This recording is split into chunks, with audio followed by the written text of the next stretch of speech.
ચાલો આજે આપણે શ્રીમદ ભાગવતના એકદમ ગહન અને સુંદર સંવાદમાં ડૂબકી મારીએ. આ વાત છે મહાન ઋષિ કપિલ અને તેમના માતા દેવહૂતિ વચ્ચેની. આપણે આ અધ્યાયના દરેક શ્લોકને સ્પર્શીને ભક્તિ યોગના મૂળભૂત સિદ્ધાંતોને સમજવાનો પ્રયત્ન કરીશું. તો આખી વાતની શરૂઆત થાય છે દેવહૂતિના કેટલાક ખૂબ જ મૂળભૂત પ્રશ્નોથી. એઓ સાંસારિક બંધનોથી થાકી ગયા છે અને હવે સાચો માર્ગ શોધે છે. એટલે જ એઓ પોતાના જ્ઞાની પુત્ર કપિલને પૂછે છે કે આ પ્રકૃતિ અને પુરુષનું સાચું સ્વરૂપ શું છે, શુદ્ધ ભક્તિયોગ કેવો હોય, અને સૌથી અગત્યનું જન્મ મરણના આ ચક્રમાંથી હંમેશા માટે મુક્ત થવાનો રસ્તો કયો છે. દેવહૂતિના આ શબ્દો જુઓ, એમાં કેટલી ઊંડી શરણાગતિ અને આશા છુપાયેલી છે. એ કપિલને માત્ર એક પુત્ર તરીકે નથી જોતા, પણ યોગ ભાસ્કર તરીકે જુએ છે. મતલબ કે જ્ઞાનનો એવો સૂર્ય જે ઇન્દ્રિયોના ભોગવિલાસના ગાઢ અંધકારને પણ દૂર કરી શકે છે. હવે ભગવાન કપિલ જવાબ આપવાનો શરૂ કરે છે. તેઓ સ્પષ્ટપણે કહે છે કે ભક્તિ યોગ જ કલ્યાણનો શ્રેષ્ઠ માર્ગ છે. પણ એમણે એક બહુ રસપ્રદ વાત કહી. એમણે કહ્યું કે ભક્તિ એક જ પ્રકારની નથી હોતી. ભક્તિ કરનાર વ્યક્તિના સ્વભાવ અને એના હેતુ પ્રમાણે ભક્તિના મુખ્ય 3 પ્રકાર પડે છે. આ એક રીતે આપણને અરીસો બતાવવા જેવું છે, જેથી આપણે આપણી પોતાની ભક્તિ પાછળનો હેતુ ચકાસી શકીએ.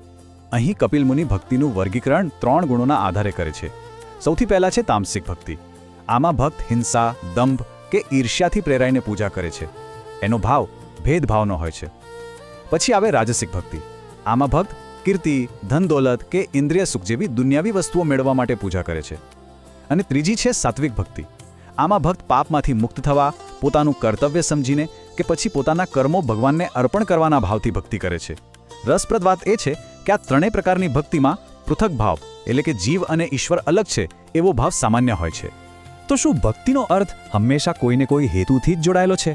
શું હંમેશા કંઈક માંગવા માટે જ ભક્તિ થાય છે? કપિલ મુનિ કહે છે, ના, બિલકુલ નહીં. આ 3 પ્રકારની સકામ ભક્તિથી પણ ઉપર એક એવી અવસ્થા છે જે ભક્તિનું સાચું અને અંતિમ સ્વરૂપ છે, જેને નિર્ગુણ ભક્તિ કહેવામાં આવે છે. આ છે ભક્તિનો સર્વોચ્ચ આદર્શ. વિચારો, જેમ ગંગા નદી કોઈ પણ કારણ વગર એકદમ સ્વાભાવિક રીતે અને સતત સમુદ્ર તરફ જ વહે છે, બસ એવી જ રીતે શુદ્ધ ભક્તનું મન ભગવાનના ગુણગાન સાંભળતાની સાથે જ બધી ઇન્દ્રિયો સાથે સીધું તેમની તરફ વહેવા લાગે છે. આ ભક્તિ અહેતુક છે, એટલે કે એની પાછળ કોઈ કારણ નથી, અને અવ્યવહિત છે, એટલે કે એના પ્રવાહમાં કોઈ અવરોધ નથી. આવા શુદ્ધ ભક્તની માનસિકતા જ કંઈક અલગ હોય છે. એમને 5 પ્રકારની મુક્તિ, જેમ કે ભગવાનના ધામમાં રહેવું, સાલોક્ય, તેમના જેવું ઐશ્વર્ય મેળવવું, સારષ્ઠી, તેમની નજીક રહેવું, સામીપ્ય, તેમના જેવું રૂપ મેળવવું, સારૂપ્ય, કે પછી તેમનામાં એક થઈ જવું, સાયુજ્ય.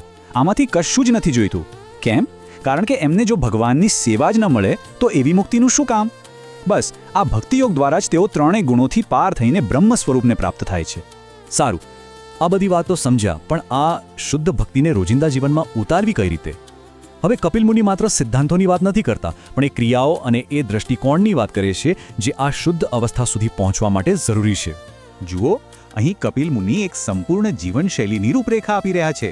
પોતાના ધર્મનું નિસ્વાર્થપણે પાલન કરવું, સંતોનો સંગ કરવો, દીન દુખીઓ પર દયા રાખવી, અહિંસા અને ભગવાનના નામનું શ્રવણ કીર્તન કરવું, આ બધું જ જરૂરી છે. પણ આ બધામાં સૌથી મહત્વનું શું છે? અહંકારનો ત્યાગ. જ્યારે આ બધા ગુણોથી ભક્તનું ચિત્ત શુદ્ધ થાય છે, ત્યારે શુદ્ધ ભક્તિ આપોઆપ પ્રગટ થાય છે. અને હવે કપિલ મુનિ એક એવી વાત કહે છે જે કદાચ આપણને હચમચાવી દે. તેઓ કહે છે કે હું દરેક જીવની અંદર આત્મા સ્વરૂપે વસું છું. હવે જે વ્યક્તિ આ સત્યને નજરઅંદાજ કરીને ફક્ત મંદિરમાં મૂર્તિની જ પૂજા કરે છે, તે ખરેખર તો અજ્ઞાની છે. તેની પૂજા વ્યર્થ છે. એ તો રાખમાં ઘી હોમવા બરાબર છે, માત્ર એક દેખાડો. આ પ્રશ્ન ખૂબ જ મહત્વનો છે. જો મૂર્તિ પૂજા અન્ય જીવોના આદર વગર અધૂરી છે, તો પછી પરમાત્માની ઉપાસનાનું સાચું સ્થાન કયું ગણાય? આ પ્રશ્ન જ આપણને કપિલ મુનિના ઉપદેશના હાર્દ સુધી લઈ જાય છે. અને જવાબ આપણી કલ્પના કરતાં પણ વધુ સરળ અને ગહન છે. સાચો અભ્યાસ એ છે કે આ સૃષ્ટિના દરેક જીવમાં પરમાત્માની ઉપસ્થિતિને ઓળખવી અને તેનું દિલથી સન્માન કરવું. કપિલ મુનિ એકદમ સ્પષ્ટ શબ્દોમાં કહે છે કે જે વ્યક્તિ બીજા જીવો સાથે દ્વેષ રાખે છે, એ વાસ્તવમાં મારી સાથે જ દ્વેષ રાખે છે. અને આવા વ્યક્તિને ક્યારેય મનની શાંતિ નથી મળતી. તો સાચી પૂજા શું છે? સાચી પૂજા છે દાન, માન, મિત્રતા અને સમાન દૃષ્ટિથી દરેક જીવનું સન્માન કરવું. કેમ? કારણ કે એ જ પરમાત્મા સૌના હૃદયમાં બિરાજમાન છે. ચેતના કેવી રીતે વિકસે છે એનો ક્રમ સમજાવતા કપિલ કહે છે કે નિર્જીવ પદાર્થ કરતાં વનસ્પતિ શ્રેષ્ઠ છે. એનાથી ચેતનાવાળા પ્રાણીઓ, પછી ઇન્દ્રિયોનું જ્ઞાન ધરાવનારા અને પછી મનુષ્ય અને સમાજ વ્યવસ્થા શ્રેષ્ઠ છે. પણ આ બધામાં સર્વોચ્ચ કોણ છે? સર્વોચ્ચ એ ભક્ત છે જેણે કોઈ પણ સ્વાર્થ વગર પોતાનું બધું જ ભગવાનને અર્પણ કરી દીધું છે અને જે દરેક જીવમાં ભગવાનને જ જુએ છે. તો આ સાર્વત્રિક દ્રષ્ટિનો અમલ કેવી રીતે કરવો? બસ દરેક જીવને ભગવાનનું ચાલતું ફરતું મંદિર માનીને મન, વાણી અને કર્મથી તેમનું સન્માન કરવું જોઈએ. કપિલ મુનિના મતે આ જ ભક્તિયોગ અને જ્ઞાનયોગનો સાર છે, જેના દ્વારા મનુષ્ય પરમ તત્વને પામી શકે છે. હવે કપિલ મુનિ આપણા દૃષ્ટિકોણને વ્યક્તિગત સ્તરથી ઊંચકીને સીધા બ્રહ્માંડના સ્તરે લઈ જાય છે. તેઓ તેમનું અંતિમ અને સૌથી ગહન શિક્ષણ આપે છે, અને તે છે સમય વિશે, જેને કાળ કહેવાય છે. આ કાળ બીજું કંઈ નહીં પણ ઈશ્વરનું જ એક નિષ્પક્ષ, સર્વશક્તિમાન અને અદૃશ્ય સ્વરૂપ છે. હવે જરા એ શક્તિનો અનુભવ કરો જે આખા બ્રહ્માંડનું સંચાલન કરે છે. આ એ જ શક્તિ છે જેના ભયથી પવન પણ પોતાની ગતિમાં રહે છે, જેના ભયથી સૂર્ય જગતને પ્રકાશ આપે છે, ઇન્દ્ર સમયસર વરસાદ વરસાવે છે અને અગ્નિ પોતાનું કામ કરે છે. એ જ શક્તિ છે કાળ. જેના ભયથી આ ધરતી પર વનસ્પતિઓ અને ઔષધિઓ સમયસર ફળ ફૂલ આપે છે અને નદીઓ ક્યારેય પોતાની મર્યાદા નથી ઓળંગતી. એ જ બ્રહ્માંડનો નિયમ છે. અને અંતે જેના ભયથી આ 7 આવરણોવાળું આખું બ્રહ્માંડ પોતાના નિયમમાં ચાલે છે અને બ્રહ્મા જેવા દેવતાઓ પણ સૃષ્ટિનું સંચાલન કરે છે, તે જ છે ભગવાનનું કાળ સ્વરૂપ. તો કાળ એટલે શું? એ ભગવાનનું જ અવ્યક્ત સ્વરૂપ છે, જેનો કોઈ આરંભ નથી અને કોઈ અંત નથી. તે કોઈનો મિત્ર નથી કે કોઈનો શત્રુ પણ નથી. એ એકદમ નિષ્પક્ષ ભાવે સૃષ્ટિનું સર્જન કરે છે અને સમય આવ્યે મૃત્યુરૂપે સંહાર પણ કરે છે. જે લોકો અસાવધાન રહે છે તેમના માટે આ જ કાળ ભયનું કારણ બને છે. અને અંતે આ એક પ્રશ્ન આપણે સૌએ પોતાની જાતને પૂછવા જેવો છે. જો આપણે ખરેખર દિલથી એ સ્વીકારી લઈએ કે દરેક વ્યક્તિ, દરેક પ્રાણી, દરેક જીવ એક જીવંત, પવિત્ર સ્થાન છે, તો દુનિયામાં ચાલવાની, જીવવાની આપણી રીત કેવી હશે? આપણો એકબીજા સાથેનો વ્યવહાર કેવો હશે? આ પ્રાચીન જ્ઞાન આપણા આજના જીવનને કેવી રીતે બદલી શકે છે? વિચારવા જેવી વાત છે.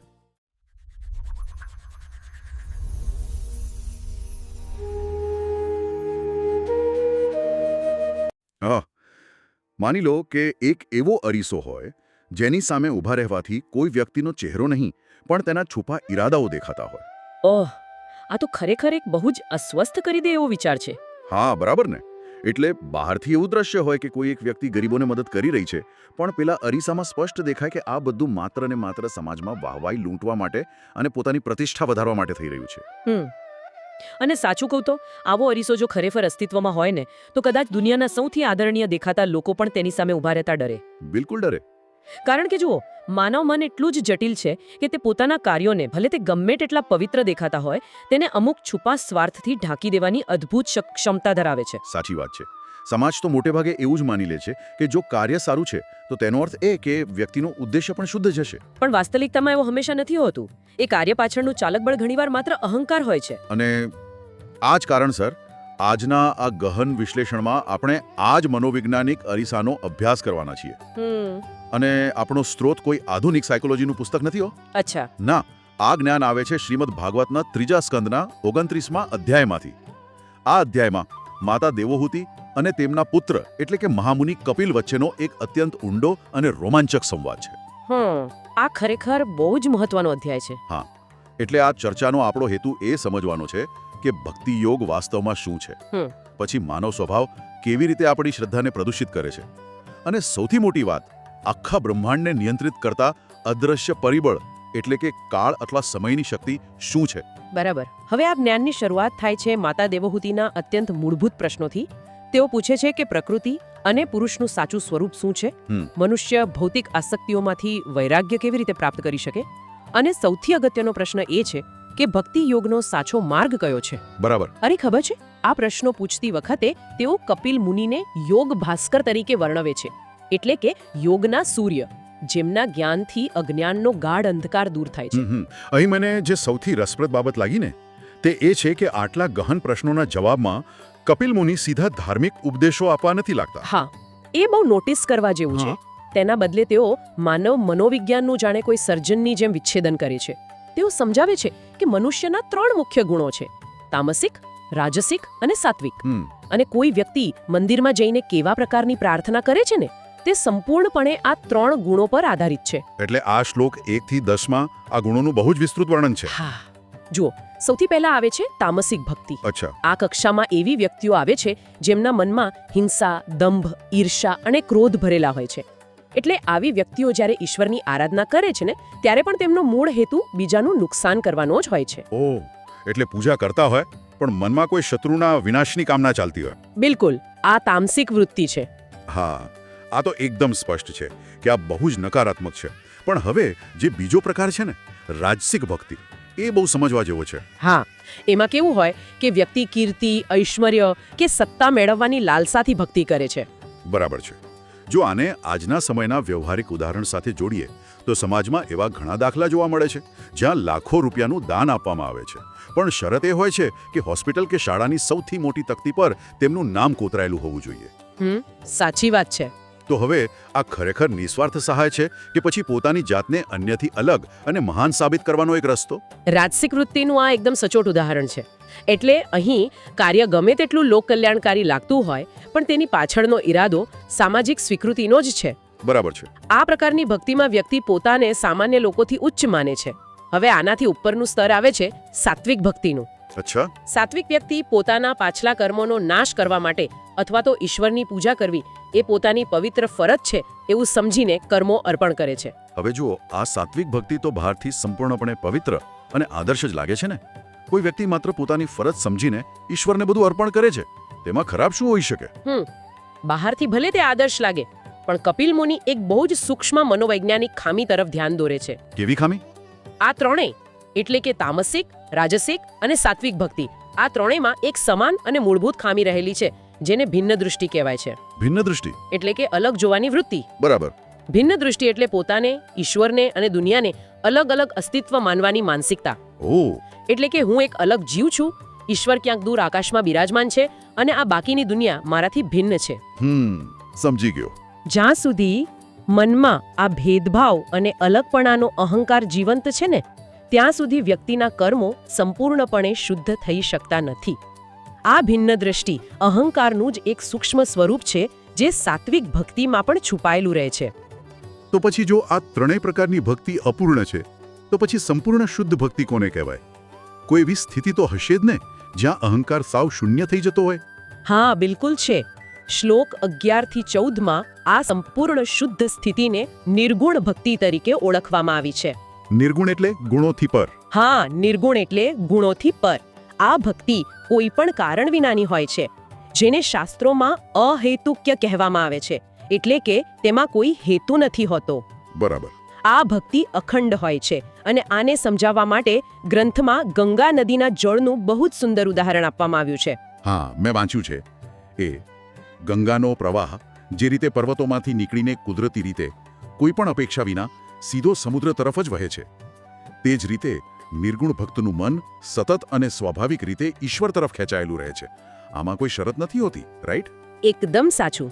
અને આ પ્રવાહ એટલો સહેજ હોય છે કે તેમાં કોઈ પણ પ્રકારના ઔપચારિક પ્રયાસની પણ જરૂર નથી પડતી. પરંતુ આ નિર્ગુણ ભક્તની માનસિકતા દર્શાવતી જે સૌથી આશ્ચર્યજનક બાબત કહી છે ને, તે એ છે કે આવા ભક્તો 5 પ્રકારની મુક્તિ પણ સ્વીકારતા નથી. એક મિનિટ, થોભો. મુક્તિ સ્વીકારતા નથી? આપણે ત્યાં તો આધ્યાત્મિક માર્ગનું અંતિમ લક્ષ્ય જ મુક્તિ કે મોક્ષ મેળવવાનું માનવામાં આવે છે. હા, એ સામાન્ય માન્યતા છે. આખી જિંદગી લોકો જન્મ મરણના ચક્રમાંથી છૂટવા માટે તપસ્યા કરે છે. તો પછી કોઈ વ્યક્તિ મુક્તિને કેમ નકારે? આ 5 મુક્તિઓ કઈ છે? જુઓ, આ 5 મુક્તિઓ સર્વોચ્ચ સિદ્ધિઓ મનાય છે. પહેલી છે સાલોક્ય, એટલે કે ઈશ્વરના જ લોક કે ધામમાં નિવાસ મેળવવો. અચ્છા. બીજી છે સાર્ષ્ટિ, એટલે કે ઈશ્વરના સમાન ઐશ્વર્ય કે વૈભવ પ્રાપ્ત કરવો. ત્રીજી છે સામીપ્ય, અર્થાત હંમેશા ઈશ્વરની નજીક રહેવાનો મોકો મળવો. ચોથી છે સારૂપ્ય, એટલે કે ઈશ્વરના જેવું જ દિવ્ય સ્વરૂપ પ્રાપ્ત કરી લેવું. અને પાંચમી છે એકત્વ, એટલે કે ઈશ્વરના જ સ્વરૂપમાં સંપૂર્ણપણે લીન થઈ જવું.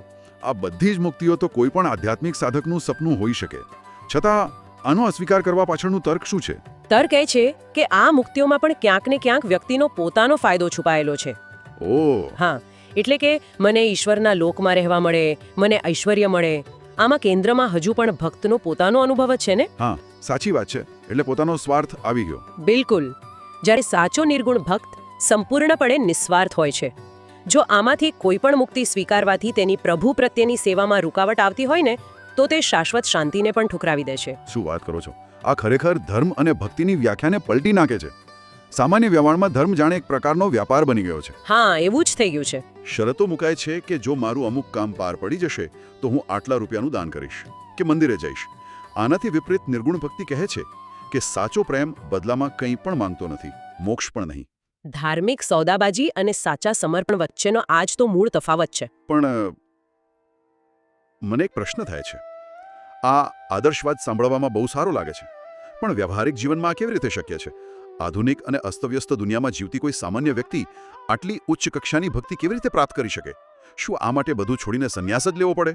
ના, સંન્યાસ લેવાની કોઈ જરૂર નથી. શ્લોક 15 થી 27માં આ જ વાત સમજાવવામાં આવી છે કે વાસ્તવિક દુનિયામાં કેવી રીતે જીવવું. અચ્છા. ગ્રંથ સ્પષ્ટ માર્ગદર્શિકા આપે છે કે નિષ્કામ કર્મ કરવું, અહિંસાનું પાલન કરવું, સત્સંગ કરવો અને દીન તથા દુઃખી લોકો પ્રત્યે દયા રાખવી. એટલે આ બધું દુનિયામાં રહીને જ કરવાનું છે? હા, પરંતુ આ જ શ્લોકોમાં એક અત્યંત કડક ચેતવણી પણ છે જે કદાચ માત્ર બાહ્ય કર્મકાંડોમાં માનતા લોકોને ચોંકાવી શકે છે. આ ચેતવણી પેલી ભસ્મમાં આહુતિવાળા સિદ્ધાંતની છે ને? આ ભાગ મને બહુ જ સચોટ લાગ્યો હતો. હા, બિલકુલ. કપિલ મુનિ સમજાવે છે કે ઈશ્વર માત્ર મંદિરોમાં જ નહીં પરંતુ પૃથ્વી પરના દરેક જીવમાં વાસ કરે છે. બરાબર. હવે જો કોઈ વ્યક્તિ આ મૂળભૂત સત્યને ભૂલીને માત્ર મૂર્તિની જ પૂજા કરે છે પરંતુ બીજી બાજુ પોતાની આસપાસના જીવંત પ્રાણીઓનું અપમાન કરે છે ને, તેમને દુઃખ પહોંચાડે છે, તો તેની તે પૂજા ભસ્મમાં આહુતિ સમાન બની જાય છે. ભસ્મમાં આહુતિ એટલે કે રાખમાં ઘી હોમવા સમાન. તમે રાખમાં ગમે તેટલું શુદ્ધ અને મોંઘું ઘી નાખો, તેમાંથી ક્યારે અગ્નિ પ્રગટ થવાનું નથી. બિલકુલ નહીં. હા, આ સિદ્ધાંતને સમજવા માટે મેં એક સામ્યતા વિચારી છે. જુઓ, આખી પરિસ્થિતિ એવા માણસ જેવી છે જે પોતાના ડ્રોઈંગ રૂમમાં રાખેલા એક પ્લાસ્ટિકના નકલી છોડને રોજ અત્યંત ભક્તિભાવથી પાણી પીવડાવે છે. તેના પાંદડા રોજ લૂછીને સાફ કરે છે. પણ તેના જ ઘરની બહાર બરાબર બાજુમાં ઉગેલા એક અસલી અને જીવંત વૃક્ષને તે તરસથી સુકાઈને મરવા દે છે. વાહ, આ સામ્યતા ગ્રંથના સંદેશને એકદમ બરાબર પકડે છે. તમે વાસ્તવિક અને જીવંત તત્વની અવગણના કરીને માત્ર બાહ્ય અને નિર્જીવ પ્રતીકોમાં જ ઈશ્વરને શોધી રહ્યા છો. હા. ભાગવતમમાં આ વર્તનને અર્ચા વિડંબન કહેવામાં આવ્યું છે. અર્ચા વિડંબન એટલે શું? જેનો અર્થ થાય છે પૂજાની મજાક ઉડાવવી. જે વ્યક્તિ અન્ય જીવો સાથે દુશ્મનાવટ રાખે છે ને, તેને ગમે તેટલા કઠોર પૂજાપાઠ કે કર્મકાંડ કરવા છતાં ક્યારે મનની શાંતિ મળી શકતી નથી. સાચી વાત છે. એટલે આ બતાવે છે કે સહાનુભૂતિ અને સમાનતા વિનાના તમામ ધાર્મિક કર્મકાંડો સાવ અર્થહીન છે. એકદમ અર્થહીન છે. આ માત્ર આધ્યાત્મિક જ નહીં પરંતુ એક બહુ મોટો સામાજિક સમાનતાનો સંદેશ છે. જ્યાં સુધી કોઈ વ્યક્તિ દરેક હૃદયમાં રહેલા ઈશ્વરની અનુભૂતિ નથી કરી શકતી ને, ત્યાં સુધી તેને દાન, સન્માન અને સમાન દ્રષ્ટિથી જ ઈશ્વરની પૂજા કરવી જોઈએ. બરાબર. કોઈ પણ જીવ પ્રત્યે ભેદભાવ ન કરવો એ જ સૌથી મોટી ધાર્મિક વિધિ છે. હા, અને જો આ સમાન દૃષ્ટિનો વિચાર આપણને એક નવા અને બહુ જ ઊંડા પ્રશ્નો તરફ દોરી જાય છે. કેવો પ્રશ્ન? જો ઈશ્વર ખરેખર દરેક વસ્તુમાં અને દરેક જીવમાં છે, તો શું આ પૃથ્વી પરના તમામ જીવો આ દુનિયાનો એકસરખો અનુભવ કરી રહ્યા છે? એટલે કે એક પથ્થર, એક કીડો અને એક મનુષ્ય, શું આ બધામાં ઈશ્વરની ચેતના સમાન સ્તરે પ્રગટ થઈ રહી છે? આ તો વિચારવા જેવું છે. શ્લોક 28 થી 34ની વચ્ચે આનો બહુ જ વૈજ્ઞાનિક અભિગમ ધરાવતો જવાબ આપવામાં આવ્યો છે. અહીં ગ્રંથ ચેતનાની એક ઉત્ક્રાંતિ અથવા જીવોનો એક ક્રમ પ્રસ્તુત કરે છે. હા, મને યાદ છે. આ વિભાગ પ્રાચીન બાયોલોજી અને આધ્યાત્મિકતાના અદ્ભુત મિશ્રણ જેવો લાગે છે. બિલકુલ. આ ક્રમ નિર્જીવ વસ્તુઓથી શરૂ થાય છે અને ચેતનાના સર્વોચ્ચ શિખર સુધી જાય છે, રાઈટ? હા, આ સીડી કંઈક આ રીતે છે. સૌથી નીચે નિર્જીવ પદાર્થો છે. તેમના કરતા સજીવ વસ્તુઓ જેમ કે વૃક્ષો જેમાં પ્રાણ છે તે શ્રેષ્ઠ છે. બરાબર. તેમનાથી શ્રેષ્ઠ એવા જીવો છે જેમનામાં ચેતના એટલે કે કોન્શિયસનેસનો સંચાર છે. ચેતનાવાળા જીવોથી ઇન્દ્રિયો ધરાવતા જીવો શ્રેષ્ઠ છે. ઇન્દ્રિયોના વિકાસમાં પણ આશ્ચર્યજનક સ્પષ્ટતા જોવા મળે છે આમાં. હા, કેવી રીતે? જો જે જીવ સ્પર્શ પારખી શકે છે તેનાથી શ્રેષ્ઠ એ જીવ છે જે રસ એટલે કે સ્વાદ પારખી શકે છે.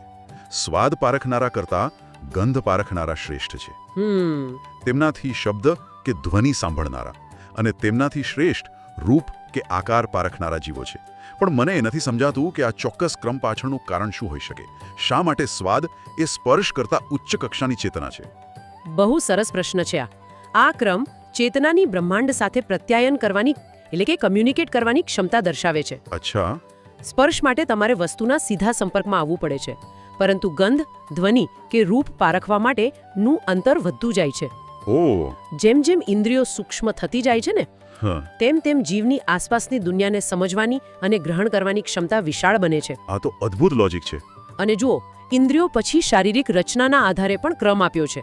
દાંતવાળા જીવો, તેનાથી શ્રેષ્ઠ બહુપગા એટલે કે ઘણા પગવાળા જીવો, તેનાથી 4 પગવાળા અને ત્યારબાદ સૌથી શ્રેષ્ઠ 2 પગવાળા એટલે કે મનુષ્યો છે. એટલે મનુષ્યને સૌથી ટોચ પર મૂકવામાં આવ્યો છે, કારણ કે તેની પાસે માત્ર ઇન્દ્રિયો જ નહીં પણ બુદ્ધિ અને વિચારવાની ક્ષમતા છે. પણ અહીં જ્ઞાન પૂરું નથી થતું. મેં જોયું છે કે મનુષ્યોમાં પણ ચેતનાના સ્તરને આધારે એક આખી શ્રેણી બનાવવામાં આવી છે. બિલકુલ.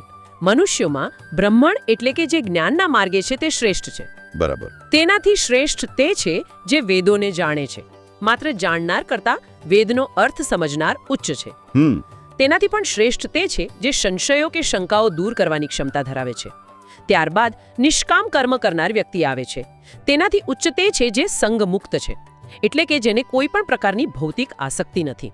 અને છેલ્લે આખી ચેતનાની સીડીની સૌથી ટોચ પર એ ભક્ત વિરાજમાન છે જે પોતાના તમામ કર્મો, ફળો અને પોતાનો આત્મા સંપૂર્ણપણે ઈશ્વરને અર્પણ કરી દે છે. આ આખી શ્રેણી સમજવામાં બહુ જ રોમાંચક છે. પરંતુ અહીં માનવ ઇતિહાસને જોતા એક મોટો પ્રશ્ન ઊભો થાય છે. કેવો પ્રશ્ન? જુઓ, પ્રકૃતિનો નિયમ એવો રહ્યો છે કે જે વધુ શક્તિશાળી કે ઉચ્ચ કક્ષા પર હોય ને તે હંમેશા નીચલા જીવો પર આધિપત્ય જમાવે છે અથવા તેમનું શોષણ કરે છે. તો શું આ આધ્યાત્મિક શ્રેણીનો અર્થ એવો કાઢી શકાય કે જે ઉચ્ચ કક્ષાના જીવો છે તેમને નીચલા જીવોનો પોતાના સ્વાર્થ માટે ઉપયોગ કરવાનો અધિકાર મળી જાય છે? આ એક બહુ જ વ્યાજબી શંકા છે, પરંતુ આધ્યાત્મિક ક્રમનો સિદ્ધાંત ભૌતિક દુનિયાના નિયમોથી બિલકુલ વિપરીત છે. આ ક્રમ સત્તા જમાવવા કે શોષણ કરવા માટે નથી બનાવવામાં આવ્યો. અચ્છા, તો પછી શેના માટે છે? આ જવાબદારી અને સહાનુભૂતિની ઉચ્ચતમ ક્ષમતા દર્શાવે છે. આ શિખર પર પહોંચવાનો અર્થ બીજા પર રાજ કરવાનો નથી. બરાબર. આ વિભાગના અંતમાં એક બહુ જ સુંદર આદેશ આપવામાં આવ્યો છે કે તમામ જીવોમાં ઈશ્વરનો વાસ છે તેમ માનીને તેમને મનથી પ્રણામ કરવા. તેનો સીધો અર્થ એ છે કે વ્યક્તિ જેટલા ઉચ્ચ આધ્યાત્મિક ક્રમ પર પહોંચે છે ને તેના અહંકારનો એટલો જ નાશ થાય છે અને તેનામાં બધા જ જીવો પ્રત્યે આદર અને નમ્રતાનો ભાવ જન્મે છે. ઉચ્ચ ચેતનાનો વાસ્તવિક અર્થ જ ઉચ્ચ સહાનુભૂતિ છે. આનો અર્થ એ થયો કે સાચું જ્ઞાન અને સાચી ભક્તિ વ્યક્તિને ક્યારે અહંકારી નથી બનાવતા. તે વ્યક્તિને એટલી હદે નમ્ર બનાવી દે છે કે તે એક રસ્તા પર ચાલતા નાના કીડામાં કે ગરીબ માણસમાં પણ ઈશ્વરના દર્શન કરી શકે છે. એકદમ સાચું. હવે આ ઉત્ક્રાંતિ અને ચેતનાની સીડીની આપણે વાત કરી, જ્યાં મનુષ્ય સૌથી ઉપર છે, પણ મનુષ્યનો અહંકાર બહુ જ નાજુક અને ખતરનાક હોય છે, રાઈટ? હા, એ તો છે જ. એટલે આ આખી બ્રહ્માંડીય વ્યવસ્થાને માનવ અહંકારના વજન હેઠળ તૂટી પડતી બચાવવા માટે કોઈ એક સર્વોચ્ચ શક્તિ તો હોવી જ જોઈએ ને. એક એવી શક્તિ જેની સાથે કોઈ પણ પ્રકારનો સોદો થઈ શકતો નથી, જેને કોઈ લાંચ આપી શકાતી નથી, જે અટકાવી શકાતી નથી. અને તે શક્તિ છે કાળ, એટલે કે સમય. બરાબર. સમય. શ્લોક 35 થી 45 ની વચ્ચે બ્રહ્માંડનું સંચાલન કરતી આ સર્વોચ્ચ અને ભયાનક શક્તિ અર્થાત કાળના સ્વરૂપનું અત્યંત પ્રભાવશાળી વર્ણન કરવામાં આવ્યું છે. ગ્રંથ સમજાવે છે કે કાળ એ પરમાત્માનું જ નિરાકાર સ્વરૂપ છે. તે આખા બ્રહ્માંડના કર્મોનું સંચાલન કરે છે. કાળની વિશેષતા એ છે કે તેનો કોઈ મિત્ર નથી અને કોઈ શત્રુ પણ નથી. તે સંપૂર્ણપણે તટસ્થ છે. હા, એટલે કાળની આ તટસ્થતાને સમજવા માટે આપણે તેને ગુરુત્વાકર્ષણ અથવા ભૌતિક વિજ્ઞાનના નિયમો સાથે સરખાવી શકીએ. હા, બહુ જ સરસ ઉદાહરણ છે આ. ગુરુત્વાકર્ષણનો નિયમ એ નથી જોતો કે કોઈ વ્યક્તિ સદ્ગુણી છે કે પાપી. તે દરેક માટે સમાન રીતે જ કામ કરે છે. તે જ રીતે સમય પણ એક એવી શક્તિ છે જે સંપૂર્ણપણે તટસ્થ છે, જેને ક્યારેય કોઈ પણ કિંમતે અટકાવી શકાતી નથી. તે બ્રહ્માંડને ચલાવે પણ છે અને સમય આવ્યે કોઈ પણ પ્રકારના ભેદભાવ વિના તેનો નાશ પણ કરે છે. અને આ તટસ્થતા જ તેને સર્વોપરી બનાવે છે. કાળ દરેક વસ્તુમાં પ્રવેશે છે. ગ્રંથમાં નોંધ્યું છે કે જે લોકો ભૌતિક સુખોમાં ખોવાયેલા છે અને જીવનના અંતિમ સત્ય પ્રત્યે બેદરકાર છે, જેને પ્રમત્ત કહ્યા છે, રાઈટ? હા, પ્રમત્ત. કાળ અચાનક આવીને તેમનો નાશ કરે છે. કાળના વર્ણનમાં જે વાક્ય વારંવાર વપરાયું છે ને તે ધ્યાન ખેંચે તેવું છે. કાળના ભયથી. હા, શ્લોકોમાં આનું બહુ જ વિસ્તૃત વર્ણન છે. ત્યાં લખ્યું છે કે કાળના ભયથી જ પવન ફૂંકાય છે, સૂર્ય યોગ્ય માત્રામાં તપે છે, વરસાદ વરસે છે અને આકાશમાં તારા ચમકે છે. ઋતુઓ પોતાના સમય પ્રમાણે આવે છે અને વૃક્ષો પર ફળ ફૂલ આવે છે. નદીઓ વહે છે અને વિશાળ સમુદ્ર ક્યારેય પોતાની મર્યાદા ઓળંગતો નથી. અગ્નિ પ્રજ્વલિત રહે છે, પૃથ્વી પોતાના સ્થાને સ્થિર રહે છે અને આકાશ વિસ્તરે છે. અહીં આપણે આ કાળના ભય શબ્દના ઊંડાણને સમજવું પડશે. આ કોઈ સામાન્ય ડર કે ભયભીત કરી દેતો આતંક નથી. તો શું છે? આ એક બ્રહ્માંડની વ્યવસ્થા પ્રત્યેનો આદર અને વિસ્મય છે. આ ભય આપણને આપણી ક્ષણભંગુરતા યાદ અપાવે છે. જ્યારે માણસ અહંકારમાં આવીને પોતાની જાતને સર્વશક્તિમાન માનવા લાગે છે ને ત્યારે કાળનો આ વિચાર તેને આધ્યાત્મિક નિંદ્રામાંથી જગાડવાનું કામ કરે છે. સાચી વાત છે. કાળ અનાદિ અને અનંત છે. તે જ બધું ઉત્પન્ન કરે છે અને અંતે તે જ બધું નાશ કરે છે. તે કોઈની પણ શેષરમ લાગતો નથી કે કોઈની રાહ જોતો નથી. બરાબર. આ વાત સમજવી માનવ મન માટે અત્યંત જરૂરી છે, કારણ કે તે આપણા અહંકારને મૂળમાંથી જ તોડી નાખે છે. કોઈ વ્યક્તિ ભલેને આખી જિંદગી મહેનત કરીને ગમે તેટલી સંપત્તિ, સત્તા કે સામ્રાજ્ય ભેગું કરી લે, પણ અંતે સમય તે બધું જ નષ્ટ કરી દેવાનો છે. કોઈ પણ વસ્તુ કાયમી નથી. અને જુઓ, આ જ્ઞાન પાછળનો હેતુ કોઈને હતાશ કે નિરાશ કરવાનો બિલકુલ નથી હો. અચ્છા, હા, બલકે આ સમજ મનુષ્યને મુક્ત કરવા માટે આપવામાં આવી છે. કેવી રીતે? જ્યારે સમયની આ અનંત અને નાશવંત શક્તિની સમજણ કેળવાય છે ને ત્યારે વ્યક્તિ જીવનની નાની નાની સ્પર્ધાઓ, ઈર્ષા અને આસક્તિઓમાં અટવાવાનું છોડી દે છે. તેનું ધ્યાન સાચી નિર્ગુણ ભક્તિ અને નિષ્કામ કર્મ તરફ કેન્દ્રિત થાય છે, કારણ કે તેને ખબર છે કે ભૌતિક વસ્તુઓ ભેગી કરવાનો કોઈ અર્થ જ નથી. કે તામસિક, રાજસિક અને ઘણીવાર સાત્વિક ભક્તિમાં પણ ભિન્ન દૃષ્ટિ એટલે કે અલગપણાનો અહંકાર કેવી રીતે જીવંત રહે છે. અને ત્યારબાદ આપણે નિર્ગુણ ભક્તિના પ્રવાહ વિશે જાણ્યો, જે ગંગાના જળ જેવો સહજ અને શરત વિનાનો છે, જેમાં સાચો ભક્ત માત્ર ઈશ્વરની સેવાની ઈચ્છા ખાતર સાલોક્ય અને સારશિષ્ટિ જેવી 5 પ્રકારની મુક્તિઓનો પણ નકાર કરવાની હિંમત ધરાવે છે. બરાબર. આપણે એ પણ જોયું કે સાચી આધ્યાત્મિકતા મંદિરોની 4 દિવાલોમાં કેદ નથી. જો વ્યક્તિ પોતાની આસપાસના જીવંત પ્રાણીઓ પ્રત્યે સહાનુભૂતિ ન દાખવી શકે અને માત્ર મૂર્તિઓ પૂરતી જ પૂજા સીમિત રાખે તો તે ભસ્મમાં આહુતિ સમાન છે. હા, અને ચેતનાની ઉત્ક્રાંતિના ક્રમ દ્વારા આપણે એ શીખ્યા કે મનુષ્ય હોવું એ અન્ય જીવો પર સત્તા જમાવવાનું લાયસન્સ નથી. વિકસાવવાની એક બહુ મોટી જવાબદારી છે. અને છેલ્લે કાળની અદ્ભુત અને તટસ્થ શક્તિનો વિચાર, જે યાદ અપાવે છે કે આ બ્રહ્માંડમાં કોઈ પણ અહંકાર સમયની થપાટ સામે ટકી શકતો નથી. આ તમામ બાબતો વ્યક્તિને ધાર્મિક સોદાબાજીથી ઉપર ઉઠીને વાસ્તવિક અને નિસ્વાર્થ સેવા તરફ દોરે છે. બિલકુલ. તો હવે આ બધું જાણ્યા પછી એક અંતિમ વિચાર સાથે આ ચર્ચાને આપણે વિરામ આપીએ. એક એવો વિચાર જે કદાચ થોડા સમય માટે બધું જ થંભાવી દેશે. જુઓ, આપણે જોયું કે કાળ એટલે કે સમય અંતે બધું જ નષ્ટ કરવાનો છે. માનવજાતે ઊભી કરેલી દરેક ઐતિહાસિક ઇમારત, જમા કરેલી દરેક સંપત્તિ અને રચવામાં આવેલું દરેક સામ્રાજ્ય અંતે સમયના પ્રવાહમાં ધરાશાયી થવાના જ છે. તો એક બહુ જ સ્વાભાવિક પ્રશ્ન થાય, શું આનો અર્થ એવો કાઢવો કે માનવ જીવન અને તેના કર્મો સાવ અર્થહીન છે? જો બધું નાશ જ પામવાનું છે તો પછી કંઈ સારું કરવાની જરૂર જ શું છે? બહુ જ મોટો પ્રશ્ન છે આ. કે પછી આનો અર્થ એ છે કે સમય ભવિષ્યમાં બધું જ છીનવી લેવાનો હોવાથી ભવિષ્યની ચિંતા વ્યર્થ છે અને તેથી જ માત્ર આ જ ક્ષણે, અત્યારે જ વર્તમાનમાં કોઈ વ્યક્તિ પોતાની આસપાસના જીવો સાથે કેવો નિસ્વાર્થ, પવિત્ર અને અખંડ વ્યવહાર કરે છે, માત્ર ને માત્ર એ જ એક બાબત છે જે ખરા અર્થમાં જીવંત છે અને મહત્વની છે. કારણ કે જ્યારે સમય બધું જ ભૂંસી નાખશે ને ત્યારે કદાચ માત્ર એ જ નિર્ગુણ ભાવના બચશે જે ગંગાના પ્રવાહની જેમ કોઈ પણ શરત વિના સતત વહેતી હતી. આ વિચાર ચોક્કસથી આત્મનિરીક્ષણ માંગી લે છે.